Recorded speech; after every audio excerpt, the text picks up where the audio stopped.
बक hedges द्वारा लिखित the parable of the pipeline एक प्रेरक व्यावसायिक पुस्तक है जो निष्क्रिय आय धाराओं के निर्माण के महत्व और वित्तीय सफलता के लिए आवश्यक मानसिकता के बारे में गहन सबक देने के लिए एक काल्पनिक दृष्टांत का उपयोग करती है। यहाँ एक विस्तृत सारांश दिया गया है। परिचय। किताब की शुरुआत दो दोस्तों पाब्लो और ब्रूनो की कहानी से होती है, जो एक गांव में रहते हैं और पास की नदी से अपने गांव तक पानी लाने के लिए हर दिन कड़ी मेहनत करते हैं। अपने प्रयासों के बावजूद वे गुजारा करने और बेहतर जीवन का सपना देखने के लिए संघर्ष करते हैं। अध्याय 1 दृष्टांत शुरू होता है। पाब्लो और ब्रूनो एक बूढ़े व्यक्ति से मिलते हैं जो उन्हें दो मेंढकों फर्नांडो और फ्रांसिस्को के बारे में एक दृष्टांत बताता है, जो एक सूखे कुएं में रहते हैं। कीड़ों को पकड़ने के लिए मेंढकों को ऊंची छलांग लगानी पड़ती है, लेकिन एक दिन उन्हें कुएं को गहरा बनाने और भोजन पकड़ने में आसानी का रास्ता मिल जाता है। अध्याय 2 पाइपलाइन। बूढ़ा आदमी पाब्लो और ब्रूनो को समझाता है कि वे कुएं के मेंढकों की तरह हैं और ज्यादातर लोगों की तरह पैसे के लिए अपना समय बेच रहे हैं। उन्होंने पाइपलाइन की अवधारणा का परिचय दिया, जो निष्क्रिय आय धाराएं बनाने का एक रूपक है जो निरंतर प्रयास के बिना पैसा उत्पन्न करती है। अध्याय 3 अर्जित आय का भ्रम।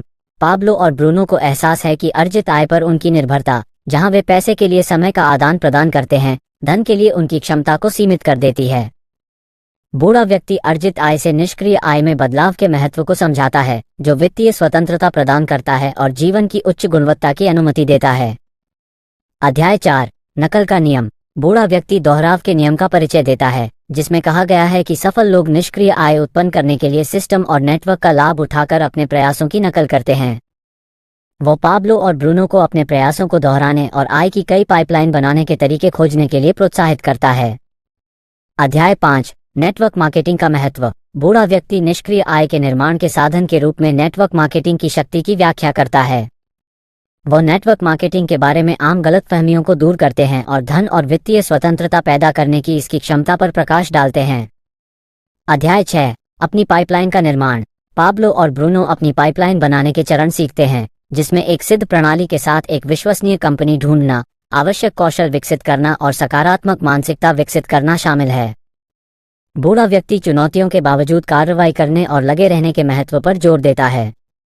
अध्याय 7 बाधाओं पर काबू पाना। बूढ़ा आदमी पाब्लो और ब्रूनो को सिखाता है कि अपनी पाइपलाइन के निर्माण की यात्रा में बाधाओं और असफलताओं को कैसे दूर किया जाए। वो सफलता प्राप्त करने के लिए लचीलेपन, दृढ़ संकल्प और निरंतर सीखने के महत्व पर जोर देते हैं। अध्याय 8 उत्तोलन की शक्ति। बूढ़ा आदमी उत्तोलन की अवधारणा को समझाता है और यह कैसे व्यक्तियों को कम प्रयास के साथ अधिक हासिल करने की अनुमति देता है। वो पाब्लो और ब्रूनो को अपने परिणामों को अधिकतम करने और अपनी प्रगति में तेजी लाने के लिए अपने समय, धन और संसाधनों का लाभ उठाने के लिए प्रोत्साहित करते हैं। अध्याय 9 तरंग प्रभाव। पाब्लो और ब्रूनो अपने प्रयासों के तीव्र प्रभाव को देखते हैं, क्योंकि वे अपनी पाइपलाइन बनाते हैं और दूसरों को भी ऐसा करने में मदद करते हैं। उन्हें एहसास है कि उनकी सफलता से न केवल उन्हें लाभ होता है, बल्कि उनके समुदाय और आने वाली पीढ़ियों पर भी सकारात्मक प्रभाव पड़ता है। अध्याय 10 यात्रा जारी है। पुस्तक का समापन पाब्लो और ब्रूनो द्वारा निष्क्रिय आय धाराओं के निर्माण के सिद्धांतों को पूरी तरह से अपनाने और व्यक्तिगत और वित्तीय विकास की अपनी यात्रा को जारी रखने के लिए प्रतिबद्ध होने के साथ होता है। वे अपना ज्ञान साझा करने और अपना जीवन बदलने के लिए बूढ़े व्यक्ति का आभार व्यक्त करते हैं। संक्षेप में, पाइपलाइन का दृष्टांत वित्तीय स्वतंत्रता और सफलता प्राप्त करने के लिए आवश्यक मानसिकता और रणनीतियों में मूल्यवान अंतर्दृष्टि प्रदान करता है। पाब्लो, ब्रूनो और बूढ़े आदमी के आकर्षक दृष्टांत के माध्यम से पाठक निष्क्रिय आय धाराओं के निर्माण और प्रचुरता और संतुष्टि का जीवन बनाने के लिए कालातीत सिद्धांतों को